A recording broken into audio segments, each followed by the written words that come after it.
Olá, meu amigo, minha amiga. Este final de semana promete muitas emoções e turbulências e, sobretudo, preocupações histéricas, como eu mostrarei aqui para vocês, que já estão acontecendo, mas estas localizadas naquilo que nós chamamos de universo paralelo da extrema-direita bolsonarista e, mais especificamente ainda, no seu braço da picaretagem que mistura política com religião. Isto porque algo impensável aconteceu, pelo menos na cabeça dessas criaturas da extrema-direita. Um pastor, que é um líder político, muito mais do que um líder religioso, foi incluído num dos inquéritos que a Polícia Federal tem tocando aqui no nosso país para apurar a responsabilidade de traidores da pátria que, junto com potências estrangeiras, na verdade, uma potência estrangeira especificamente, estão tentando interferir no curso de ação penal, de investigações aqui no nosso país, para livrar bandidos da cadeia. E aqui dentro eles contam com alguns cúmplices, algumas pessoas que estão agindo nessa mesma direção. Logo, essas pessoas não têm nenhum tipo de imunidade criminal aqui no Brasil. Por mais que elas coloquem para o seu público que seriam ungidas pelo Todo-Poderoso, aqui na Terra o que vale é a Constituição do nosso país, o que vale são os códigos e o Código Penal. Portanto, pode estar com a barra limpa com o Todo-Poderoso, mas se fizer besteira aqui no plano terreno, vai acabar indo para a cadeia. E essa diferença seria muito importante que essas pessoas entendessem, né?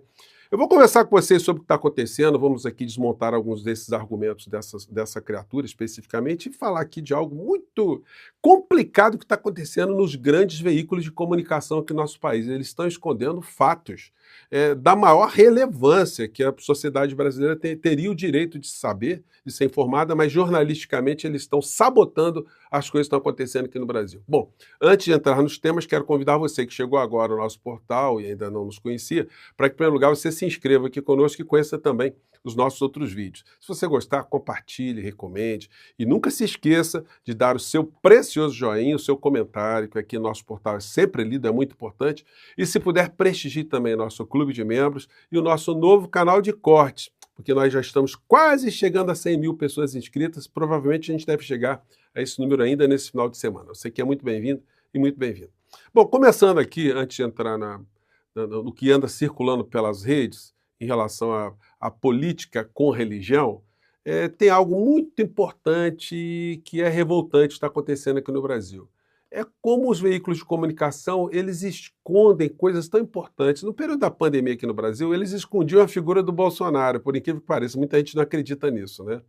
Porque eles focalizavam o problema, focalizavam os dramas, davam recomendações para as pessoas se protegerem. Isso a gente tem que ser justo para sublinhar isso. Eles tiveram esse papel, mas eles nunca responsabilizaram de uma forma direta o genocida maior da nação, para não dizer um dos maiores do planeta, né, que é a figura do senhor Jair Bolsonaro. E agora, no governo Lula, eles fazem umas omissões também que são injustificáveis, como, por exemplo, essa aqui. Presidente Lula participa da inauguração de fábrica de hemoderivados da Hemobras. Assista. Gente, é uma planta que teve investimento de 1 bilhão e 900 milhões de reais, localizada em Pernambuco, para produzir uma série de insumos para o SUS, insumos que eram mandados para fora do nosso país para serem elaborados lá para voltarem. Agora não será mais necessário isso, porque é um investimento que reúne cientistas, a nata do conhecimento aqui no nosso país nessa área, enfim, que está envolvida nesse projeto.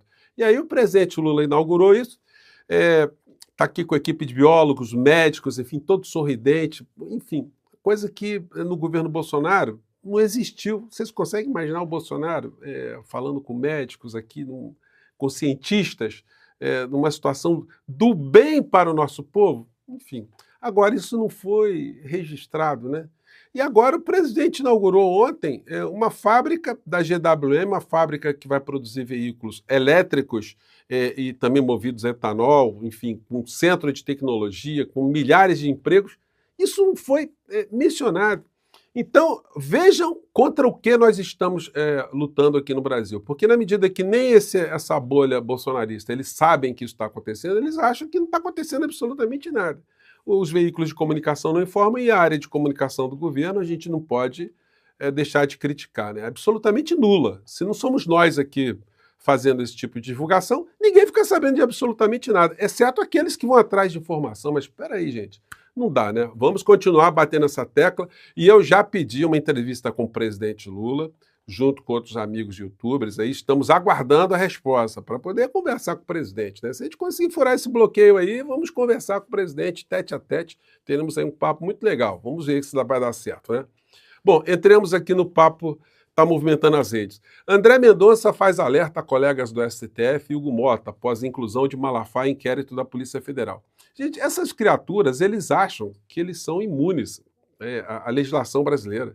Se o André Mendonça está dizendo, olha, incluir o Malafaia, vai ficar muito quente o ambiente aqui no Brasil. Ué, o brasileiro adora temperaturas quentes, né? O verão, enfim. Então, para nós não vai ser problema nenhum. O problema é ter gente se utilizando de religião para enganar o povo, para sabotar a democracia, para funcionar auxiliando traidores da pátria, interventores aqui na nossa democracia. Isso sim é que a gente não pode deixar barato. Isso sim é que deixa o nosso ambiente aqui um tanto quanto infernal. Bancada evangélica critica a inclusão de Malafaia em investigação da Polícia Federal. Mas critica por quê? Como eu disse a vocês, tem alguém que tem imunidade aqui no nosso país? Muitos se apresentam como sendo criaturas ungidas pelo Todo-Poderoso. Olha, mas isso não significa que elas, ao respeitarem mandamentos celestiais, que elas não tenham que respeitar os mandamentos terrenos, né? E, no caso, a Constituição brasileira e o Código Penal brasileiro. Então, é um tipo de solidariedade ao crime, porque não existe, como eu disse a vocês, nenhum tipo de imunidade. O senhor Silas Malafaia, ele sentiu o impacto. Ele achou que o impacto nunca viria, porque ele ficou atacando o ministro Alexandre de Moraes pessoalmente, e o ministro nunca mordeu a isca, porque se o ministro promove uma ação pessoal pela sua honra ter sido ofendida pelo Malafaia, o ministro sabe, né, que no futuro essa criatura sendo incluída em inquéritos que visam apurar a responsabilidade de golpista contra o nosso país, ele ficaria impedido, porque aí a lei é objetiva. Se você tiver um amigo ou inimigo, você não pode funcionar como juiz naquele caso especificamente. Então o ministro Alexandre de Moraes está jogando como um grande enxadrista, mas agora a hora do senhor Malafaia parece estar chegando, porque foi a Polícia Federal que o incluiu no inquérito que visa apurar a responsabilidade do senhor Eduardo Bolsonaro, vulgo Dudu Bananinha, traidor da pátria contra a nossa democracia, no curso de ações penais, constrangendo o Estado brasileiro, o Poder Judiciário. Porque uma coisa, gente, é você emitir opiniões sobre o Poder Judiciário, você não tendo nenhum interesse na causa, você não tendo nenhum interesse direto, você fazer uma análise política, uma análise jurídica, constitucional, você apontar defeitos, você fazer críticas, perfeitamente normal. Mas no curso de ações penais, você querer constranger o magistrado, aí não dá para dizer que isso aí é meu direito. Não é direito, não. Senhor Malafaia, o senhor tem muito dinheiro, o senhor tem muitos advogados aí, e o senhor poderia ter gente mais qualificada para orientá-lo nessa história, para o senhor não ter uma grande decepção de abraçado a lei do Todo-Poderoso, o senhor se vê às voltas com uma cadeia imposta pela lei terrena, a lei dos homens aqui na sociedade brasileira. Então, o desespero dele está ficando mais evidente. Quem sabe aí essa inclusão dele no inquérito sirva para aplacar um pouco esse coraçãozinho tão perturbado, né? Vamos lá. Os não evangélicos, povo, pastores, políticos que saíram em minha defesa dessa vergonha, dessa perseguição. É um negócio assim assustador. Perseguição por quê? Gente, alguém comete crime, ele é perseguido.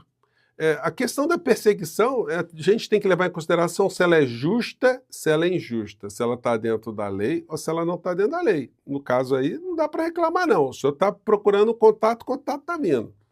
Me incluir no inquérito, que eu não tenho nada com isso, para tentar me calar e me intimidar. Como é que o senhor acha que o senhor não tem nada a ver com isso? Nós estamos vendo sanções contra o Brasil, sanções contra ministro da Suprema Corte, notas da Embaixada Norte-Americana, um filho de um criminoso lá fora conspirando contra tudo isso, o senhor fazendo comício aqui dentro do Brasil. Aliás, ele está conspirando contra a nossa democracia. Agora, é muito importante salientar o que está na lei, né? O senhor Malafaia, o artigo 344 do Código Penal diz o seguinte: coação no curso do processo. Nós temos processo aqui no Brasil que está acontecendo? Temos, né? Coagir, o que significa coagir? Constranger, impor, fazer pressão. Isso é permitido no nosso ordenamento? Está escrito aqui no artigo 44. Usar violência ou grave ameaça. Bom, uma potência estrangeira invadir aqui a nossa jurisdição, constranger magistrados, bloqueá-los, enfim, criar constrangimentos. Isso não é não é nem ameaça, isso aí já está acontecendo, já é execução, né? Usar de violência ou grave ameaça com o fim de favorecer interesse próprio ou alheio contra a autoridade, parte ou qualquer outra pessoa que funciona ou é chamada a intervir em processo judicial, policial ou administrativo ou em juízo arbitral. Pena, reclusão de 1 a 4 anos e multa além da pena correspondente à violência. Isso aqui está no Código Penal, mas temos uma outra norma também, que é a Lei 12.850, que diz aqui, no parágrafo 2º da lei, no artigo 2º, promover, constituir, financiar ou integrar pessoalmente por interposta pessoa organização criminosa. Parágrafo 1º. Nas mesmas penas incorre quem impede ou de qualquer forma embaraça a investigação de infração penal que envolva organização criminosa, que é a OCRIM de Bolsonaro. Então, senhor Malafaia, não dá para o senhor dizer que não está sabendo nada disso, né? Mas vamos seguir aqui em frente, tem coisas mais interessantes que eu quero comentar com vocês. Vamos lá. É o modus operandi do ditador da toga, Alexandre de Moraes. Eu queria dizer para você uma coisa, que não existe homem sem história ou história sem homem. Eu estou há 45 anos na televisão, sou um dos pastores mais antigos. Quando a televisão tinha força e poder, eu sempre me posicionei nas demandas da sociedade. Senhor Silas Malafaia, eu fiquei curioso agora. O senhor já se manifestou por eleições diretas aqui no nosso país? O senhor teve essa atuação? O senhor se posicionou contra a fome, a pobreza, contra a legislação trabalhista, com a falta de saneamento básico, a falta de comida? No que o senhor tem se manifestado ultimamente nas questões sociais? Bom, eu não lembro de ter visto o senhor em absolutamente nenhuma. Agora vamos aqui para uma outra parte aqui que eu acho muito interessante para a gente desmascarar algumas coisas que ele anda falando, né? Vamos lá. O nazismo de Hitler, o comunismo, sempre concluíram a sua ditadura e a sua perseguição com perseguição religiosa. Isso aqui está muito rápido, né? A voz está indo muito rápido aqui. Deixa eu melhorar isso aqui, gente, que senão fica difícil a gente compreender. Vamos lá. Vamos ver se pegou certo. Como vocês sabem aqui, gente, o nosso papo aqui ele não é editado, né? Então é o seguinte, então ele vem com essa aí que ele tenta pegar um caso de envolvimento dele em questões criminais e transformar isso numa ação coletiva ou numa ação contra a religião, que em outros períodos da história, de fato, grupos religiosos sofreram repressão justamente por fazerem oposição a regimes. E aí, enfim, toda vez que isso aconteceu, tivemos isso. Mas isso não tem nada a ver com a figura de um pastor evangélico no universo de 100 mil pastores que existem aqui no Brasil, está sendo colocado no inquérito. A questão não é em relação ao conjunto, é em relação àquele que dentro do conjunto está conspirando contra a nossa democracia e mais do que isso, né? Contra a nossa existência, a nossa sanidade física e a nossa sanidade mental. Mas continuemos aqui. Aragua, Ortega, expulsando padres, freiras, fechando igrejas e bispos, tá? O nazismo de Hitler, que perseguiu religiosos. O que isso tem a ver com o senhor estar no inquérito? Por crimes que estão em curso aqui contra a nossa existência. O comunismo, que até hoje na China bota pastor e evangélicos na cadeia. Então, todas as ditaduras e sistemas que não tem nada a ver com democracia perseguem, na conclusão, religiosos. Eu sou um religioso, não sou candidato. Perceberam? Então, há perseguição, sempre houve perseguição ao mundo religioso. Eu sou religioso. Logo, se eu estou sofrendo agora uma ação do Estado brasileiro, logo estou sendo perseguido, né? Francamente, as pessoas ingênuas acabam acreditando nisso. A nada. Eu apenas sou um cidadão e sou um religioso que me posiciono na sociedade com o direito de fazer isso pela Constituição. Só que a Constituição também estabelece uma série de deveres com o senhor, né, senhor Silas? Só para lembrar aqui, eu acho que não vai dar para vocês verem, mas aqui, ó, o artigo 5º da nossa Constituição, bem aqui na primeira frase, diz o seguinte, olha: todos são iguais perante a lei, sem distinção de qualquer natureza. Então, o senhor não tem privilégio nenhum por ser pastor. Agora, o que essa gente faz de muita picaretagem, é onde eles se escudam, é aqui no inciso 6º do próprio artigo 5º da Constituição Federal. Deixa eu ver se dá para colocar aqui, de repente se dá uma congelada aqui. Deixa eu ver se é esse aqui. No inciso 6º aqui. Bom, o que diz o inciso 6º, gente? É inviolável a liberdade de consciência e de crença. O senhor está tendo algum problema? Alguém está querendo violar sua consciência e crença religiosa? Tem isso? Não tem, né? Sendo assegurado o livre exercício dos cultos religiosos e garantida na forma da lei. Então, quer dizer, eu pergunto aí também para o senhor está tendo alguma violência contra o livre exercício dos cultos religiosos? Aliás, quando o senhor leva um caminhão ali para a Avenida Paulista, esse é um culto religioso, então qualquer crítica ali está atrapalhando o seu culto religioso? Nós sabemos que não, né? E garantida na forma da lei a proteção aos locais de culto de suas liturgias. Aquele caminhão, os caminhões aí são locais de culto, liturgia, está se fazendo ali ambientes para se fazer orações, então não é isso, né? Então, enfim, gente, é muita distorção, né? Mas vamos seguir aqui. Quinto, inciso 4, artigo 220, parágrafo 2º. Não é crime você opinar, não está na Constituição. Olha, cada brasileiro pode falar 300 palavras por dia. Eu fico rindo aqui dizendo, pastor... Mas também não está na Constituição que o pastor evangélico pode cometer crimes contra a honra, contra a soberania, interferir em processos, que não vai acontecer nada, né? Eu falo demais. Olha aí, eu posso falar o que eu quiser, como qualquer um. Isso não é crime. A questão é a perseguição vergonhosa para tentar me intimidar e me calar. E eu queria avisar meus irmãos evangélicos, não se enganem. Eles nos odeiam. Eles querem nos parar e nos calar. Vocês estão vendo como é que a distorção criminosa? Ele está pegando o caso particular dele, do universo de milhões e milhões de brasileiros evangélicos, e colocando como se fosse uma ameaça a todos eles. Então quer dizer o seguinte, todo pastor evangélico que cometer crime aqui no Brasil, então, pode usar o mesmo argumento, né? Olha, estão me perseguindo, tudo é perseguição, né? Então segue o curso aqui. Lá, eles estão de olho no crescimento da igreja evangélica e na influência que nós determinamos sobre a sociedade e as eleições. Então, quer dizer, esse é o propósito do ministro Alexandre de Moraes, do Supremo Tribunal Federal, dos meios de comunicação. Está todo mundo da sociedade brasileira, de pessoas de diversas crenças religiosas, todo mundo está preocupado com isso. Ou está querendo colocar as mãos em cima de quem está querendo justamente destruir o nosso Estado, a nossa sociedade, a nossa democracia.